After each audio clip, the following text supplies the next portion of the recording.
بسم اللہ الرحمن الرحیم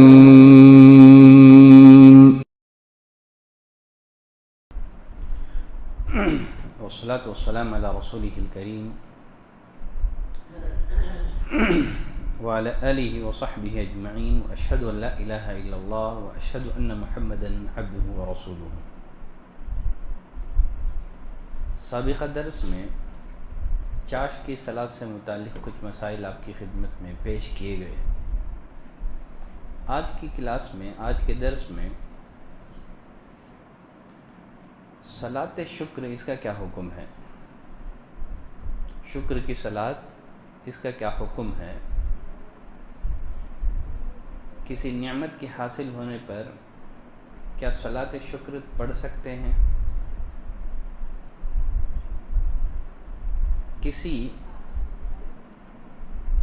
نعمت کے حاصل ہونے پر یا کوئی نفع حاصل ہونے پر یا کسی مشکل سے نجات ملنے پر اللہ تعالیٰ کا شکر بجا لاتے ہوئے سجدہ شکر کرنا مشروع ہے. سجدہ شکر کرنا مشروع ہے.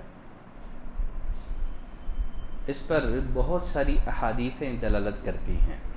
ابو بکر رضی اللہ تعالیٰ عنہ فرماتے ہیں ان النبی صلی اللہ علیہ وسلم کان اذا جاءہ امر سرور، آپ صلی اللہ علیہ وسلم کے پاس جب کبھی کوئی خوشی کا معاملہ آتا، او بشر بہ، یا آپ صلی اللہ علیہ وسلم کو کسی بات کی خوشخبری سنائی جاتی، خر ساجدا شاکرا للہ، تو آپ صلی اللہ علیہ وسلم اللہ کا شکر بجا لاتے ہوئے سجدے میں گر پڑتے تھے. مسند احمد کی روایت ہے، ابو بکر رضی اللہ تعالیٰ عنہ فرماتے ہیں وہ ایک دفعہ نبی کریم صلی اللہ علیہ وسلم کے ساتھ تھے، آپ کے پاس تھے. اتاہ بشیر یبشرہ، آپ کے پاس ایک خوشخبری دینے والا آیا. خوشخبری دیتے ہوئے کس بات کی؟ کہ اسلامی لشکر نے اپنے دشمن پر فتح حاصل کر لی ہے. اس وقت آپ صلی اللہ علیہ وسلم کا سر سیدہ عائشہ رضی اللہ تعالیٰ عنہ کے گود میں تھا. فقام، آپ صلی اللہ علیہ وسلم کھڑے ہو گئے. فقر ساجدا، آپ صلی اللہ علیہ وسلم نے سجدہ شکر بجا لایا. عبد الرحمن بن عوف رضی اللہ تعالیٰ عنہ فرماتے ہیں خرج رسول اللہ صلی اللہ علیہ وسلم، ایک دفعہ نبی کریم صلی اللہ علیہ وسلم نکلے. فتوجہ نحو صدقته ودخل، جہاں صدقہ فطر کے جو صدقے کے گوڑان ہوتے ہیں آپ وہاں گئے. ان گوڑانوں میں سے ایک گوڑان میں آپ داخل ہوئے. فاستقبل القبلہ، قبلہ رخ ہو گئے. فقر ساجدا، آپ وہاں جا کر کے سجدے میں گر گئے. فاطال السجود، آپ نے لمبا سجدہ کیا. حتی ظننت ان اللہ قبض نفسہ فیہا، یہاں تک کہ مجھے ڈر ہو گیا،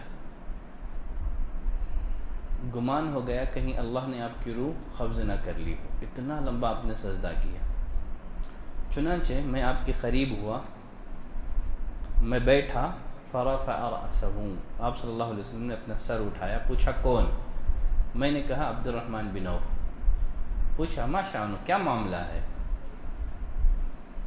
عبد الرحمن بن عوف فرماتے ہیں میں نے کہا اللہ کے رسول سجدت سجدتاً، آپ نے سجدہ کیا، اتنا لمبا آپ نے سجدہ کیا. خشیت ان یکون اللہ عز وجل قد قبض نفسک فیہا، ڈر ہو گیا کہیں اللہ نے آپ کی روح قبض نہ کر لی ہوں.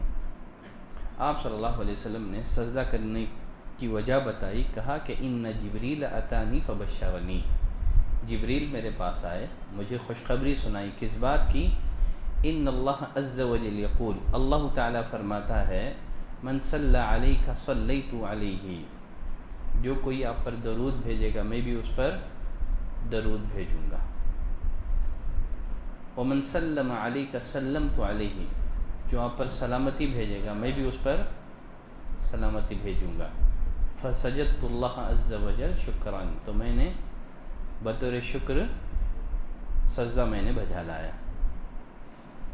تو کسی نعمت کے حاصل ہونے پر یا کسی پریشانی یا مصیبت سے نجات ملنے پر سجدہ شکر ادا کرنا یہ مستحب ہے. ابو بکر رضی اللہ تعالیٰ عنہ کو جب مسیلمہ کذاب کے قتل کی خبر دی گئی تو انہوں نے بھی سجدہ شکر ادا کیا. اسی طرح علی رضی اللہ تعالیٰ عنہ نے ذو الثدیہ نامی ایک شخص کو خوارج میں پایا، اس موقع پر بھی انہوں نے سجدہ شکر ادا کیا۔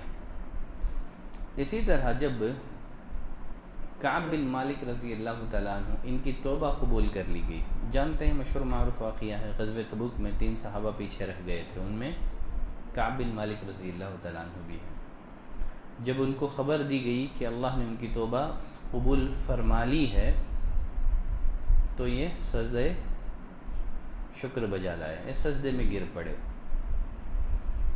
بعض لوگ ہر صلاۃ کے بعد، ہر فرض صلاۃ کے بعد سجدہ شکر بجا لاتے ہیں، اس کا کیا حکم ہے؟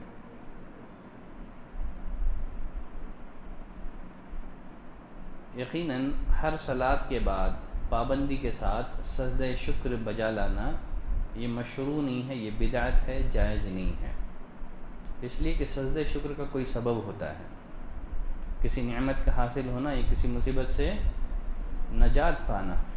بلا سبب کے فرض نماز کے بعد بہت سارے لوگ جو سجدہ شکر ادا کرتے ہیں، شریعت میں اس کی کوئی اصل نہیں ہے، یقیناً یہ بدعت ہے۔ اور پھر اسی طرح عبادات میں اصل یہ ہے کہ اس میں توقف اختیار کیا جائے گا، عبادات میں اصل حرام ہے، وہی عبادت کی ہمارے لیے اجازت ہوگی جس کی شریعت میں دلیل موجود ہو۔ نبی کریم صلی اللہ علیہ وسلم نے فرمایا من عمل عملا لیس علیہ امرنا فہو رد، جو کوئی ایسا عمل کرے جو ہمارا آرڈر، جو ہمارا حکم نہ ہو، یقیناً وہ مردود ہے۔ سوال یہ ہے کیا سجدہ شکر کے لیے وہ سارے شرائط ہیں جو شرائط کے صلاۃ کے لیے ہیں؟ صلاۃ کے لیے باوضو ہونا ضروری ہے، قبلہ رخ ہونا ضروری ہے، اور پھر اسی طرح سے سطر ڈھانپنا ضروری ہے، کیا یہ سارے شرائط سجدہ شکر کے لیے بھی ہیں؟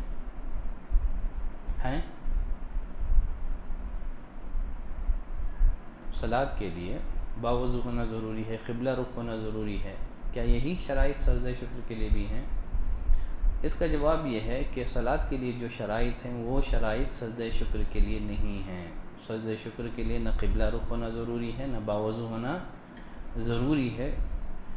اسی قول کو یا اسی بات کو علامہ ابن حزم نے، ابن تیمیہ نے، ابن القیم نے، شوکانی نے، صنعانی نے، ابن باز نے، شیخ صالح عثیمین نے، ان سب اہل علم نے اختیار کیا ہے کہ سجدہ شکر کے لیے وہ سارے شرائط نہیں ہیں جو شرائط کے صلاۃ کے لیے ہیں۔ سجدہ شکر کرنے سے پہلے کیا اللہ اکبر کہا جائے گا؟ اللہ اکبر کہہ کے سجدے میں جانا ہے یا بنا اللہ اکبر بولے سجدے میں جائیں گے؟ کیا سلام بھی پھیرنا ہے سجدہ شکر کے بعد یا اٹھتے ہوئے تکبیر کہنا ہے؟ سجدہ شکر جاتے ہوئے کوئی نعمت آپ کو حاصل ہوئی، سجدہ کرنا ہے، کہ اللہ اکبر کہہ کے سجدہ کریں گے یا بلا اللہ اکبر کے سجدے میں گر پڑیں گے؟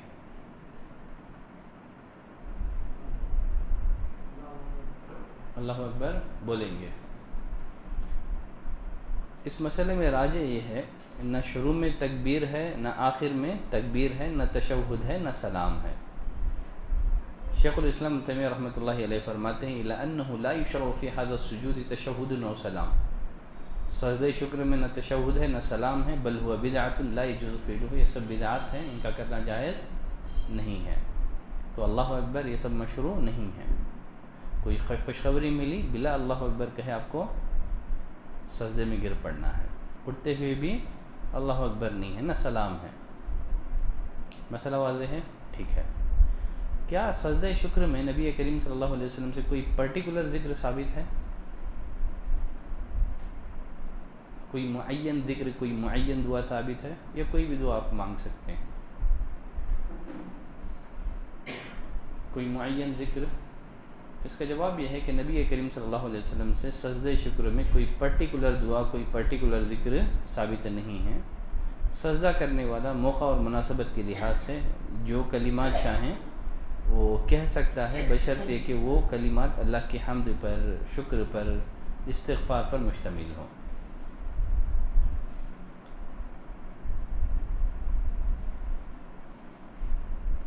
تو یہ ہو گیا مسئلہ کہ انسان کو کوئی نعمت حاصل ہو تو کیا کریں گے؟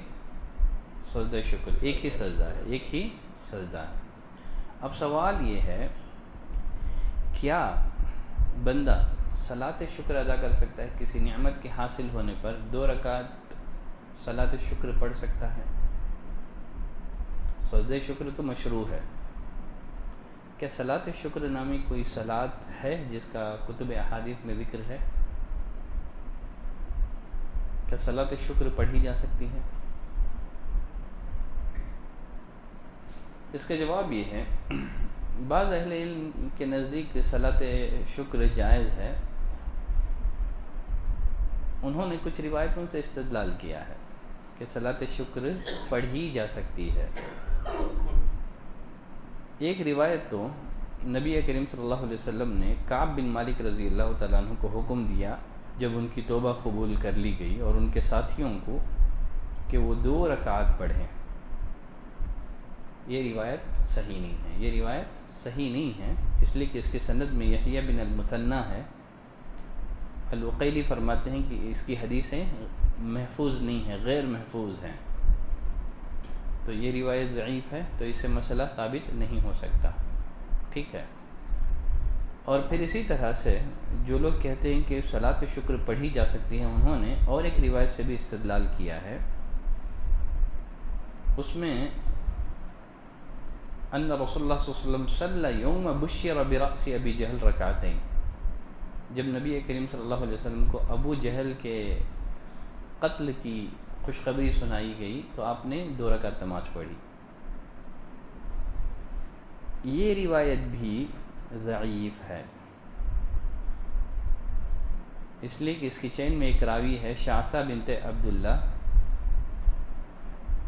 یہ مجہولہ ہے۔ یہ سلمہ بن رجا ایک راوی ہیں، وہ بھی جو ہے کمزور راوی ہیں۔ شیخ البانی رحمۃ اللہ علیہ نے ضعیف سنن ابن ماجہ میں اس روایت کو ضعیف قرار دیا ہے۔ مزید انہوں نے اور ایک روایت سے بھی استدلال کیا ہے صلاۃ شکر کے مشروع ہونے پر۔ 2 روایتیں تو ضعیف ہو گئی، جب روایتیں ضعیف ہو گئی تو پھر مسئلہ ثابت نہیں ہوگا۔ مزید اور ایک روایت سے بھی استدلال کیا گیا ہے صلاۃ شکر کے مشروع ہونے پر۔ وہ کیا ہے؟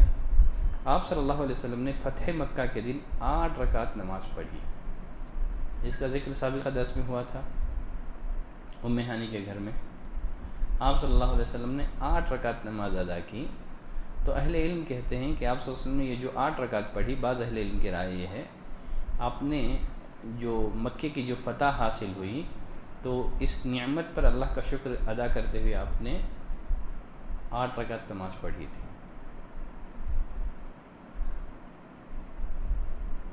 لیکن اس روایت سے استدلال 2 وجہوں سے درست نہیں ہے۔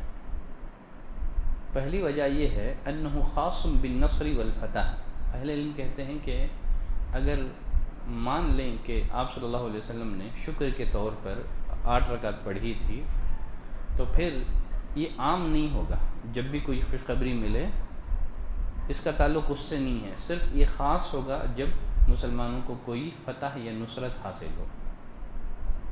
جیسے شیخ الاسلام ابن تیمیہ رحمۃ اللہ علیہ فرماتے ہیں وَكَانُوا يَسْتَحِبُّونَ عِنْدَ فَتْحِ مدینہ،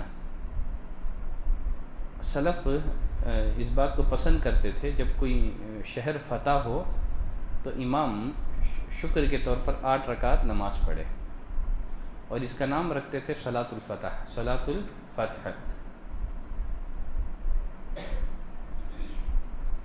تو معلوم ہوا کہ اس سے استدلال درست نہیں ہے۔ پہلی وجہ تو یہ ہے کہ اگر ہم مان لیں کہ آپ نے شکر کے طور پر ادا کی ہے تو یہ عام حالت کے لیے نہیں ہوگا، بلکہ صرف مسلمانوں کو فتح حاصل ہو، جنگ میں نصرت حاصل ہو تو تب پڑھی جائے گی۔ اور دوسری وجہ جس سے اس روایت سے استدلال درست نہیں ہے وہ ہے اس حدیث کے راوی ام ہانی بنت ابی طالب رضی اللہ عنہا، انہوں نے صراحت کر دی ہے کہ یہ چاش کی نماز ہے، یہ چاش کی نماز ہے۔ جب واضح ہے، منشن ہے کہ یہ چاش کی نماز ہے تو پھر صلاۃ شکر پر اس سے استدلال درست نہیں ہوگا، اس لیے کہ صحیح مسلم کی روایت ہے، ام ہانی فرماتی ہیں لما كان عام الفتح اتت رسول اللہ صلی اللہ علیہ وسلم وهو بعلى مکہ قام رسول اللہ صلی اللہ علیہ وسلم الى غسله فسترت عليه فاطمہ ثم أخذ ثوبه فالتحف به ثم صلى 8 ركعات صبحة الضحى. امہانی فرماتے ہیں کہ آپ گھر میں داخل ہوئے، غسل کیا، فاطمہ رضی اللہ تعالیٰ عنہ نے آپ کو سترا دیا، پھر آپ اپنا چادر لپٹے ہوئے آئے، پھر آپ نے 8 رکعت پڑھی صبحۃ الضحیٰ، چاش کی نماز. جب یہ چاش کی نماز ہے تو پھر صلاۃ شکر کے لیے اس استدلال درست نہیں ہے. اسی بنا پر چونکہ صلاۃ شکر سے متعلق کوئی بھی روایت ثابت نہیں ہے، تو اسی بنا پر اکثر اہل علم کی رائے یہ ہے کہ صلاۃ شکر کے نام سے جو نماز پڑھی جاتی ہے وہ مشروع نہیں ہے، وہ ثابت نہیں ہے. ایک مسلمان کو چاہیے کہ اللہ تعالیٰ کی نعمتوں کے شکر کے طور پر فرائض ادا کریں اور کثرت سے نوافل کا اہتمام کریں، لیکن کسی نعمت کی حاصل ہونے پر سجدہ شکر ہے، لیکن وہاں کوئی پرٹیکولر نماز نہیں ہے. شیخ ابن باز رحمۃ اللہ علیہ فرماتے ہیں لا اعلم انہ ورد شیء فی صلاۃ الشکر، مجھے معلوم نہیں ہے کہ صلاۃ شکر کے نام سے کتاب اور سنت میں کوئی بات مذکور ہو. انما الوارد فی سجود الشکر، احادیث میں جس بات کا ذکر ملتا ہے وہ سجدہ شکر ہے. صلاۃ شکر کے بارے میں کچھ نہیں جانتا ہوں، نہ اس بارے میں کتاب اور سنت میں کچھ رہنمائی ملتی ہے. شیخ صالح عثیمین رحمۃ اللہ علیہ فرماتے ہیں لا اعلم فی السنت صلاۃ تسمى صلاۃ الشکر، میں سنت میں ایسی نماز کو نہیں جانتا ہوں جس کو صلاۃ شکر کہا جاتا ہے. ولیکن فیہا سجود، ہاں انسان کو کوئی نعمت حاصل ہو تو وہاں سجدہ ہے جس کو سجود الشکر کہا جاتا ہے. اور فرماتے ہیں الشکر لیس لہ صلاۃ، فرماتے ہیں کہ شکر کے موقع پر کوئی ایسی نماز نہیں ہے جس میں رکوع ہو، قیام ہو. وانما لہ سجود فقط، اس میں صرف سجدہ ہے. تو اسی بنا پر ایک مسلمان کو چاہیے کہ جب اسے کوئی نعمت حاصل ہو اللہ کی طرف سے تو اللہ کا شکر بجا لاتے ہوئے سجدہ شکر کرے. جہاں تک معاملہ ہے صلاۃ شکر کا فلا اصل لہا، کتاب اور سنت میں اس کی کوئی اصل موجود نہیں ہے. تو خلاصہ یہ ہے آج کے درس میں صلاۃ شکر سے متعلق گفتگو ہوئی. صلاۃ شکر نامی کوئی نماز کا صحیح احادیث میں ثبوت نہیں ملتا ہے. ایک مسلمان کو چاہیے کہ کثرت سے فرائض اور نوافل کا اہتمام کریں، چاش کی نماز پڑھیں. بقیہ اللہ کی جن نعمتوں سے وہ مستفید ہو رہا ہے یقیناً ان نعمتوں کا شکر ادا ہو جائے گا، ورنہ پرٹیکولر نعمت اگر حاصل ہو تو وہاں سجدہ شکر مشروع ہے. تو آج کے لیے بس یہی صلاۃ شکر اور سجدہ شکر سے متعلق جو مسائل ہیں یہی کافی ہیں. اگر اسی موضوع سے ریلیٹڈ کسی کے پاس کوئی سوال ہو تو اپنا سوال پیش کر سکتے ہیں. چلیں الحمدللہ کسی کے پاس کوئی سوال نہیں ہے تو ہم درس کو ختم کرتے ہیں. صلی اللہ علیہ نبینا محمد وعلی آلہ وصحبہ وسلم تسلیما کثیرا. سبحانک اللہم وبحمدک اشہد ان لا الہ الا انت استغفرک واتوب الیک.